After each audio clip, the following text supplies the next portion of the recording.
Thank you for joining us here at the First Alert Desk on Atlanta News First Plus. I am Maria Moreau here with your top stories that we're following this Tuesday morning. Let's start by taking you out to Kennesaw. I want to show you this photo on your screen. This is a Kennesaw man who is now behind bars after police say he tried to kidnap a child in an Ackworth Walmart. Atlanta News First Sarah Hammond reports at the Cobb County Jail as the child's mother recounts that terrifying moment.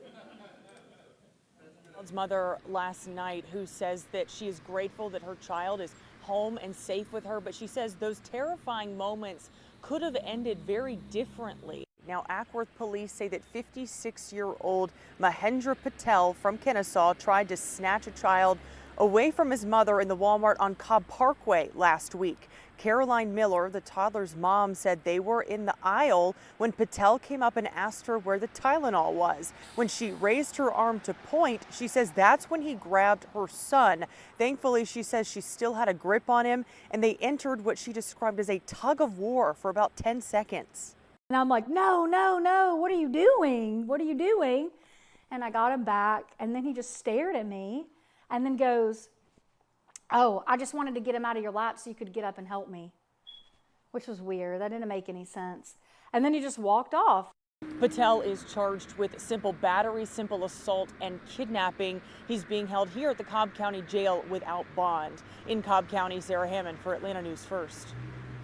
And working smoke detectors are being credited with saving a family from an early morning house fire in southern Fulton County. Atlanta News First Don Shipman reports from Fairburn with the latest on what we know. Now that it's daylight, we're getting a better sense of the damage to this house. A lot of damage to the garage, but you can also see smoke damage to the house portion right there. 2 people lived here. They made it out safely.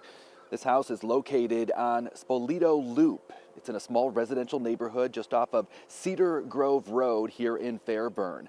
The fire broke out right around 4 o'clock this morning. When firefighters first got here, smoke was pouring out of the garage. Firefighters tell us that the homeowners told them that their smoke detectors went off, and that's what alerted them to the fire, likely saving their lives and saving the rest of their house. Smoke damage throughout the home. And actually, most everything, like I said, was contained to the garage area, but there is smoke damage. We have a fire like this right here. That's generally smoke damage throughout the house. Thankfully, no injuries, and the American Red Cross is helping out the 2 people displaced. We're here in Fairburn. Don Shipman, Atlanta News First. Yeah, make sure you have those working smoke detectors. All right, listen to this. A bill that would give you a rebate for taxes is one step closer to becoming reality. The rebate is for the 2023 and 2024 tax years. Single Georgians or married Georgians filing a separate return would receive a $250 rebate. Heads of household would get $375, and married couples filing a joint return would receive about $500. The bill has cleared the House and Senate, and now it awaits Governor Kemp's signature. We'll let you know as soon as that happens in our free Atlanta News First app. And taking you to the heart of Atlanta, Atlanta City Hall, where we are following some new developments this morning. The city of Atlanta is ordering thousands of employees to return to their offices at City Hall. This change is happening real soon. Atlanta News First Blake Devine is outside of City Hall with the latest. Starting next month on April 10th, all city employees who are working remotely will be required to return to the office 3 days a week. This comes after a city memo was sent out by the HR department requiring all remote workers who've been remote since the pandemic to return to the office. And this comes after federal workers were ordered back into the office full-time just a month ago. These changes could cause even more congestion here in downtown Atlanta, as this area is constantly crammed with crowds commuting to the state capitol, convention goers, along with a steady stream of Georgia State students. We asked the CEO of MARTA if rail and bus ridership has gone up this month. We've seen a small spike in the last week or so, but it is too early to draw any conclusions on. What we are saying is that you know, if they're ready, we're ready to be their mode of choice. But so far, it's been promising. The return to the office is also a cost-cutting move to trim departments as the city of Atlanta will be working on its budget in the coming months. Roughly, there are around 10,000 city employees as of today. Reporting outside Atlanta City Hall, Blake Devine, Atlanta News First. And for all of you Braves fans out there, there is still a chance for you to watch free spring training games on Peachtree TV. Atlanta's favorite baseball team playing the Cubs again today, and it's all part of Braves on Gray. This is a partnership that we've been talking about here on Atlanta News First Plus really for quite some time. It is with our parent company, Gray Media and Braves. We are airing 15 regular season games, starting with opening day game that is this Thursday against the San Diego Padres. And can I just say, the weather could not be more perfect for Thursday. I want to bring in First Alert meteorologist Courtney Giacobazzi to talk about what you can expect later this week and some things that we're following with the weekend ahead. That's right, yeah. So the weather for the Braves game will be absolutely fantastic on Thursday. Sunny and 75.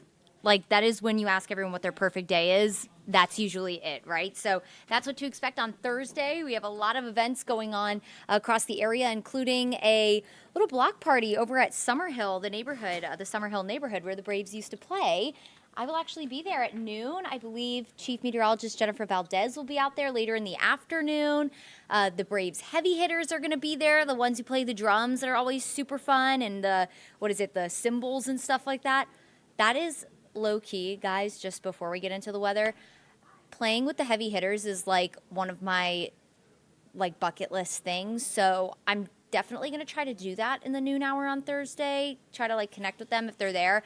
That is probably going to be must-see TV, okay? Am I coordinated? Absolutely not. So do I have rhythm? A little bit, so it might work out. But anyway, great weather for the block party on Thursday for any of the festivities you have. And then over on the West Coast, if for some reason you're traveling over there, maybe you decided, hey, why not? Let's go to opening day. The weather looks nice in San Francisco, too. A little cooler than here at home, though. All right, let's talk about quickly the First Alert weather days for Sunday and Monday. We'll go into more detail on this in just a minute, but we just want to let you know that the week looks fantastic, but in the back of your mind, just keep Sunday and Monday there because we'll have rain, it looks like, on Sunday, but then a stronger cold front moves in on Monday, and that could bring the chance for storms, maybe even some isolated severe storms. So that's something we'll be watching really carefully for you as we go through this upcoming weekend, as we get finer details on the timing, the coverage of rain, the severe weather potential, all of it. So just make sure you're staying tuned to the forecast this week.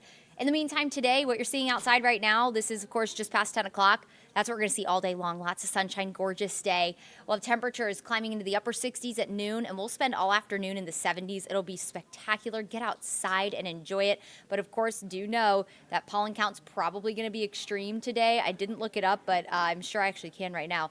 I'm sure the pollen count's going to be really high, so I hope you took the allergy medicine because it was extreme yesterday. And with our temperatures staying warm and our weather staying dry, I'm sure that's exactly what is going to happen again today. Let's see.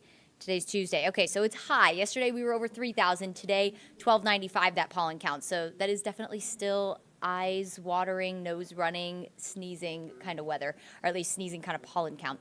Let's take you into the evening. Temperatures dropping into the 60s. High temperatures area wide today, mid to upper 70s. Just a really nice day. Really no complaints, with the exception of course, the pollen. But also, it's going to be breezy, so you have a warm and dry day, low humidity, and a breeze. All those ingredients together create high fire danger. So as tempting as it is to probably get outside and go barbecue on your grill, just know that any kind of spark that fly out of that, if that lands on the grass, that can, everything's just so dry and the conditions are so prime that could end up kind of sparking a flame. So you just really need to be careful. We discourage any kind of outdoor burning with winds gusting upwards of 25 to 30 miles per hour.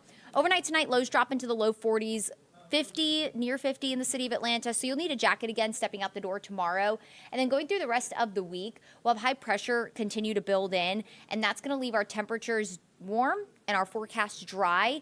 The changes come for the weekend. So I'm going to take you through what one of our models says, and models have been going back and forth on the timing. Some have kind of sped this up, bringing rain in as early as Saturday night. Others are confining it mostly to Sunday morning. So starting Saturday night, if you're staying out late on Saturday, know that there is the chance for maybe a few showers, and then that will linger into Sunday morning. As of now, again, that timing could very well change. So there is the potential for your Sunday morning to be very rainy. At this point, it doesn't look like we have any thunderstorms to deal with. We could have sunshine return for Sunday afternoon, which is our first alert weather day because of that morning rain.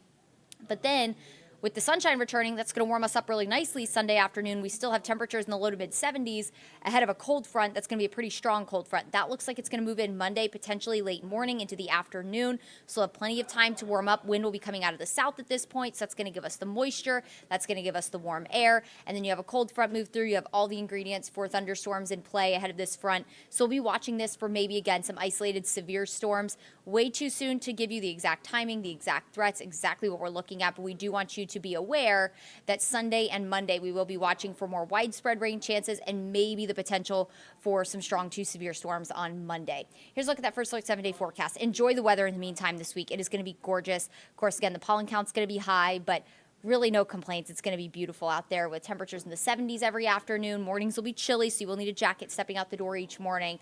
Don't forget you can watch opening day on Thursday on Peachtree TV. It's going to be a blast. You have a whole crew out there, lots of festivities leading up to that. Friday, you'll see an increase in cloud cover, but still will be near 80. Maybe a few showers on Saturday. Looks mostly dry, but it looks like Saturday night has the potential to have a higher rain coverage. Going into Sunday, that's our first alert weather day. Showers could be likely in the morning with a drier afternoon. And then Monday, that really seems to be our day that will be focusing on rain and storms with maybe the potential for severe weather. So again, just make sure you have the first alert weather app handy. We'll give you all the updates as we get them, and just keep Sunday and Monday circled on your calendar as days to kind of keep it extra attention on, as our first alert weather team is keeping extra attention on them. So, all right, everyone, enjoy the beautiful weather today and the rest of this week. Thank you for joining us here on Atlanta News First Plus. I hope you make it a wonderful day.